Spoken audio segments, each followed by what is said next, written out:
Hello and welcome to K News. This is Hardik Trivedi. Let's have a look what is happening in India and in the world. Chinese hackers infiltrated at least 10 Taiwan government agencies and gained access to around 6,000 email accounts in attempt to steal data, officials said Wednesday. The damage done was not small, according to a top Taiwan cyber official, who said the full impact was still being assessed. Taipei has accused Beijing of stepping up a cyber cell campaign since 2016, when Taiwan elected President Tsai Ing-wen, who refuses to acknowledge Beijing's insistence that the self-ruled democratic island is part of one China. Tsai, who views Taiwan as de facto independent, won re-election by a landslide in January, in what was seen as a strong rebuke to Beijing's campaign to influence the island. According to the Taiwan Investigation Bureau's Cyber Security Investigation Office, two well-known Chinese hacking groups, BlackTech and Taidude, have been targeting government departments and information service providers since 2018. We know for sure that 6,000 emails have been compromised. We are still assessing the extent of the damage, the office's Deputy Director Liu Chiazung told. As far as we know, the damage done by this infiltration is not small, Liu added. We are making this public because we want to alert everyone of the threat and stop further damage. No new high-level trade talks between the scheduled United States and China, but the two sides remain in touch about implementing a Phase 1 deal, White House Chief of Staff Mark Meadows told reporters aboard Air Force One on Tuesday. US President Donald Trump earlier told reporters during a visit to Yuma, Arizona, that he had postponed an August 15 review of the trade agreement signed with China in January, given his frustration over Beijing's handling of the coronavirus pandemic. Meadows said the review mandated as part of the trade agreement with China has not been rescheduled, but US Representative Robert Lighthizer remained in regular contact with his counterparts in China about fulfilling its commitments. There are no rescheduled talks at this point, Meadows told reporters. During visits to Arizona and Iowa on Tuesday, Trump expressed frustration about China's handling of the health crisis and its failure to contain the disease, but he also lauded record purchases by Beijing of US farm products. The Hong Kong government on Thursday condemned the US's decision to suspend bilateral extradition and tax exemption treaties with the semi-autonomous Chinese city, saying it was being used as pawn in geopolitics. On Wednesday, the US suspended its extradition treaty with Hong Kong, becoming the latest country to do so after Canada, Australia, Britain suspended such agreements. The US also suspended a bilateral agreement with Hong Kong on the reciprocal tax exemptions on income derived from the international operation of ships. The US unilateral decision reflects its disrespect for bilateralism and multilateralism under the current administration and should be condemned by the international community, the statement said. The government strongly objects to and deplores the US action, which is widely seen as a move to create troubles in China-US relationship, using Hong Kong as a pawn. The government said the bilateral agreements were not preferential treatment given to Hong Kong, but were negotiated in good faith to benefit both parties. Hong Kong has faced mounting international pressure over the implementation of a national security law approved by Beijing, which has been viewed as an attack on the one country, two systems framework under which the city has been governed since its return to China in 1997. The Shiv Sena on Thursday claimed the case of actor Sushant Singh Rajput's death was politicized to malign the Mumbai police and the Maharashtra government. If the FIR registered in Patna was right, then if other characters in the case who hail from the states file an FIR in West Bengal, will the Kolkata police get power to investigate it? The Shiv Sena asked. The Mumbai police's probe in the case was in the final stages when it was stopped and handed over to the CBI on recommendation of the Bihar government. The ruling party in Maharashtra said. It is surprising that even though the court found nothing wrong in the Mumbai police's probe, the case has been handed over to the CBI, the Sena said in an editorial in party mouthpiece Samna. Several criminal cases in Bihar were investigated by the CBI. How many real culprits did the CBI arrest so far? Sushant's case was politicized only to malign the Mumbai police and the Maharashtra government. The Supreme Court on Wednesday upheld the transfer of the FIR lodged in Patna against actress Riya Chakravarti and others for allegedly abetting Rajput's suicide to the CBI. The apex court said the Bihar government is competent to transfer the case to the CBI for investigation. The Bombay High Court on Thursday granted bail to Diwan Housing Finance Corporation Limited promoters Kapil Wadhwan and Dheeraj Wadhwan, who have been accused for money laundering by the ED in the multi-crore Yes Bank fraud case. The brothers, however, will remain in jail as they have also been booked by the CBI in the same case. Justice Bharti Dangre granted them default bail as the ED failed to file its charge sheet in the case within the stipulated 60-day period. The court noted that there is a period prescribed in law for filing the charge sheet, and an accused cannot be kept in custody even for a day after the stipulated time, and they have the right to default bail. An accused can seek default bail if the investigating agency fails to file a charge sheet against him or her in the case within the period prescribed under Section 167 of the Criminal Procedure Code. The court directed the duo to deposit Rs 1 lakh each as surety and surrender their passports. The brothers had sought bail, claiming the ED failed to file its charge sheet within the stipulated period of 60 days. Pakistan Foreign Minister Mahmood Qureshi is leaving for Beijing for strategic level discussions with his Chinese counterparts on Thursday, days after Prime Minister Imran Khan underscored that Pakistan's future is connected with that of its longtime ally China. Qureshi is scheduled to meet China's Foreign Minister and State Councillor Wang Yi.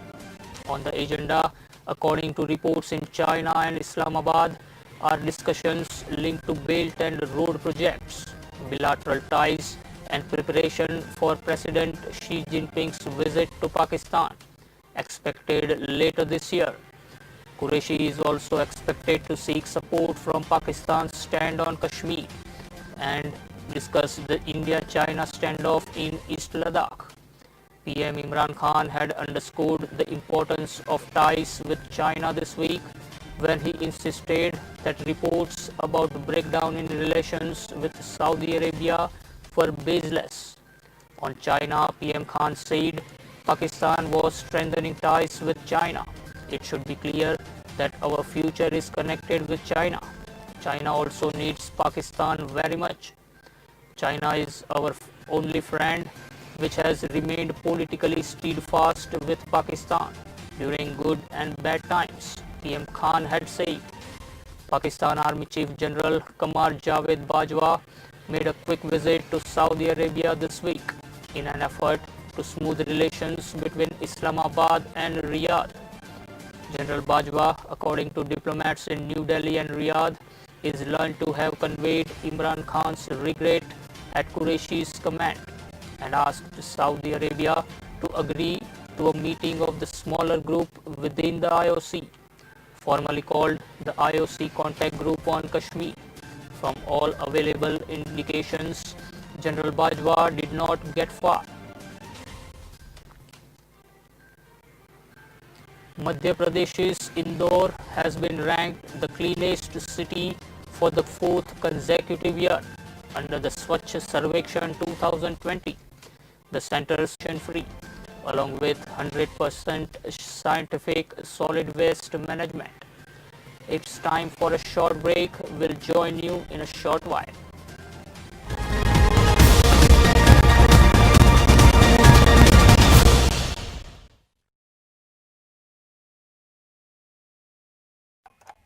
Tick-tock, tick, all day long. Can't stop, got it wrong. AM to PM, each and every moment. Pushy, I got it on.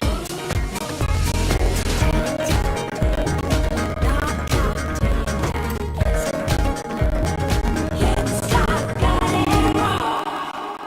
Tick-tock, tick, all day long. Can't stop, got it wrong. Hope, joke, be smile, life full of style. That's the way you rock. Tick-tock, tick, happy and light. Tick-tock, tick, morning, hoya night. Tick-tock, tick, can't stop, got it rock. Live the Ken lifestyle with Ken Star.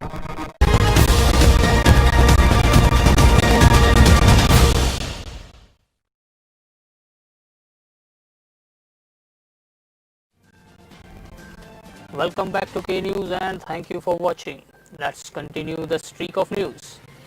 Lawyer activist Prashant Bhushan held guilty of contempt for his tweets on Chief Justice of India S.A. Bobde, and the Supreme Court told the top court today that he was pained at being grossly misunderstood and that he considered his tweets an attempt to discharge his highest duty.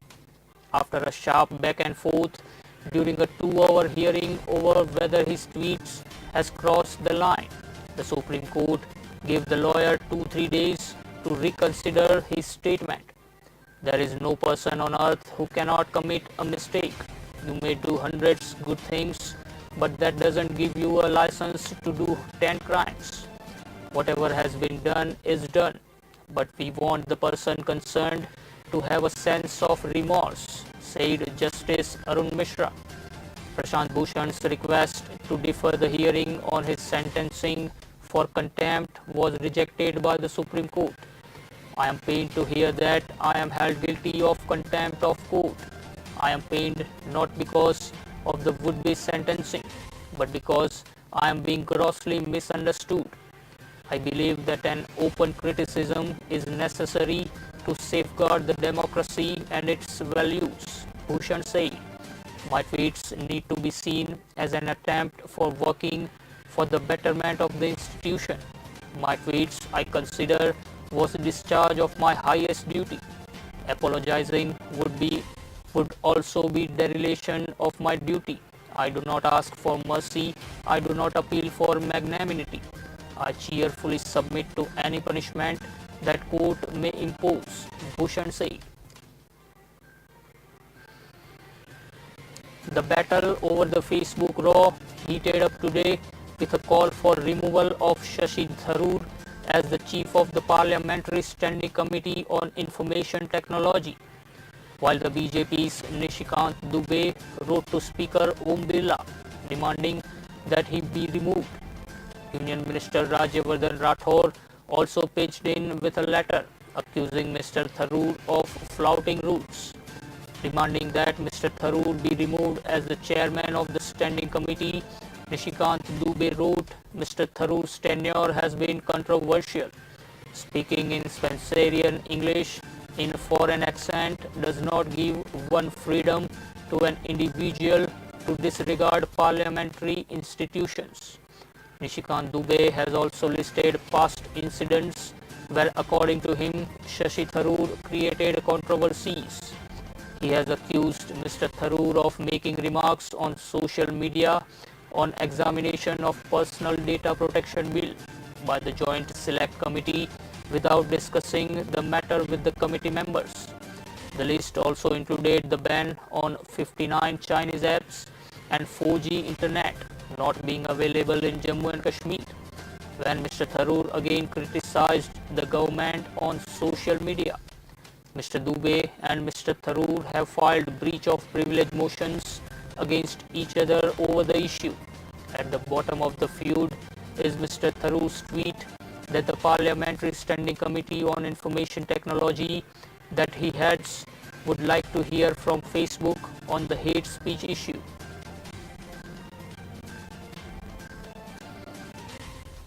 Even as the tensions on China border continue over territorial issues, Indian agencies are keeping a close eye on the activities of the People Liberation Army's Air Force, spread all along with the LAC with India opposite Ladakh. We are keeping a close watch on the various air bases of the PLA Air Force in the Xinjiang and Tibet region, and all of them have been highly active in the recent times, government sources told. The Chinese PLA Air Force has upgraded a number of these bases in recent times, including the construction of hardened shelters, the extension of runway lengths, and deployment of additional manpower to carry out more operations. Sources said the Linji Air Base opposite the northeastern states is mainly a helicopter base, and the Chinese have also built a network of helipads to enhance their surveillance activities in those areas. The PLA Air Force has been deploying their fighter aircraft, including the Chinese version of the Sukhoi 30 and indigenous J-series fighters opposite the Ladakh sector and other areas, along with their strategic bombers, which have been under constant monitoring of the Indian agencies through satellites and other means. The Indian side has also ramped up its preparedness in the view of the heightened activity by the Chinese forces on their side of the LAC, and has deployed its fleet of Sukhoi 30, MiG-29s and Mirage 2000s at the forward air bases to tackle any misadventure. A member of a check cloning gang making fraudulent withdrawals from the bank accounts of government and non-government organizations was arrested in Lucknow's Vibhuti Khand area on Wednesday night. Police officials of the Uttar Pradesh Special Task Force said on Thursday. The gang was operational in different cities of the state as well as other states, the official added. Inspector General of Police UPSTF Amitabh Yash said a gang member identified as Jaunpur resident Arvind Tiwari was arrested, but three key members Shadab Sheikh, Ashraf Khan and Manish Maurya, as well as their associates, were still out of police reach. He said the gang withdrew nearly 40 lakhs from the account of Uttar Pradesh Expressway Industrial Development Authority by cloning 4 checks in July.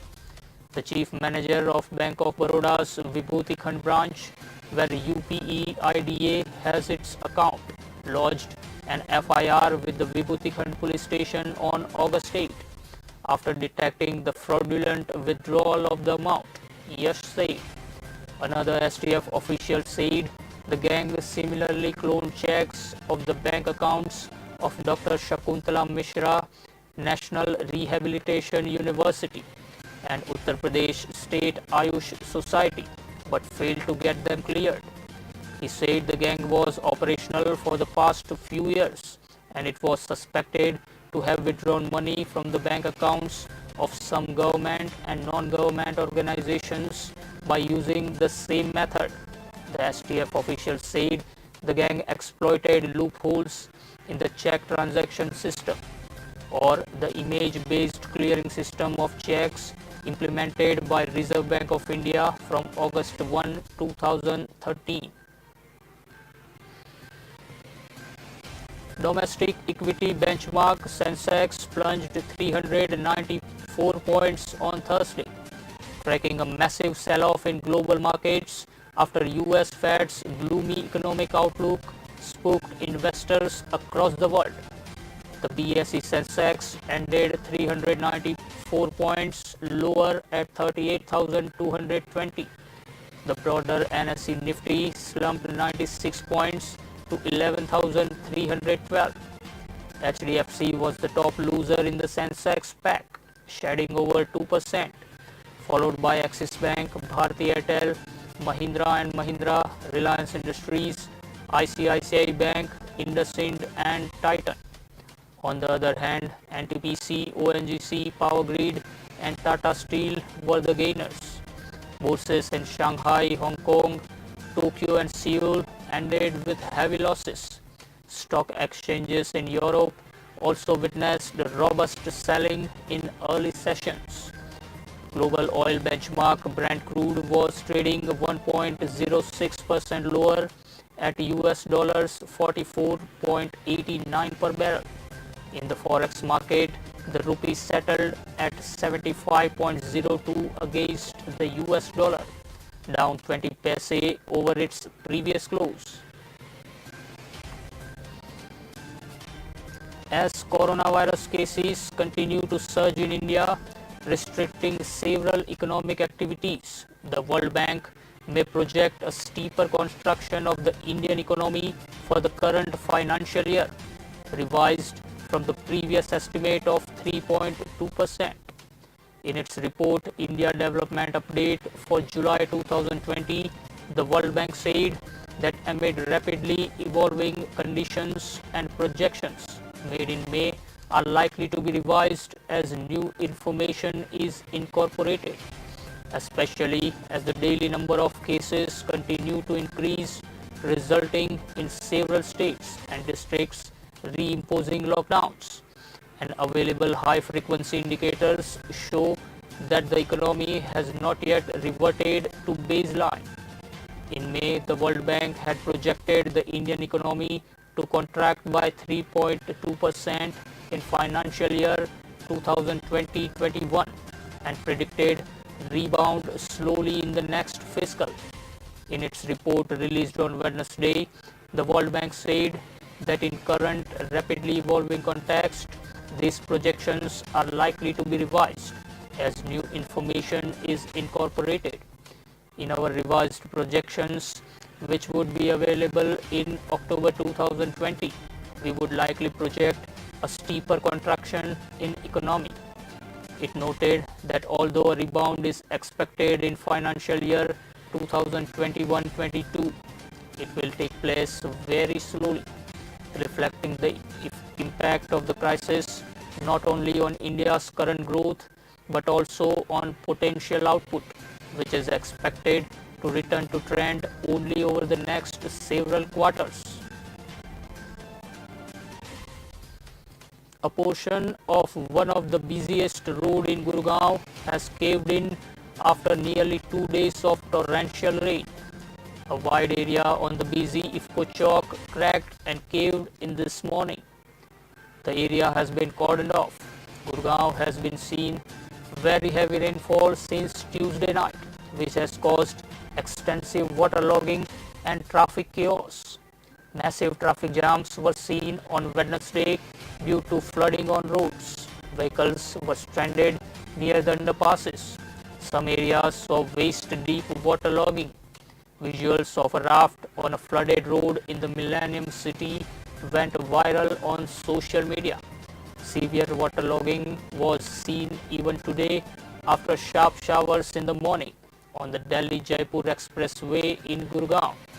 The India Meteorological Department has predicted cloudy skies with the possibility of thunder showers till August 24 in Haryana. Thunderstorms with light to moderate rain would continue to occur at many places in entire Delhi. IGI Airport, Dadri, Faridabad, Gurugram, Manesar, and Sikandrabad, the weather department said. According to the IMD, southwesterly winds from the Arabian Sea and southeasterly winds from the Bay of Bengal are feeding moisture to the region, causing extremely heavy rain. That's all for now. Keep watching K News. This is Hardik Trivedi taking your leave. Be alert, be positive, be safe.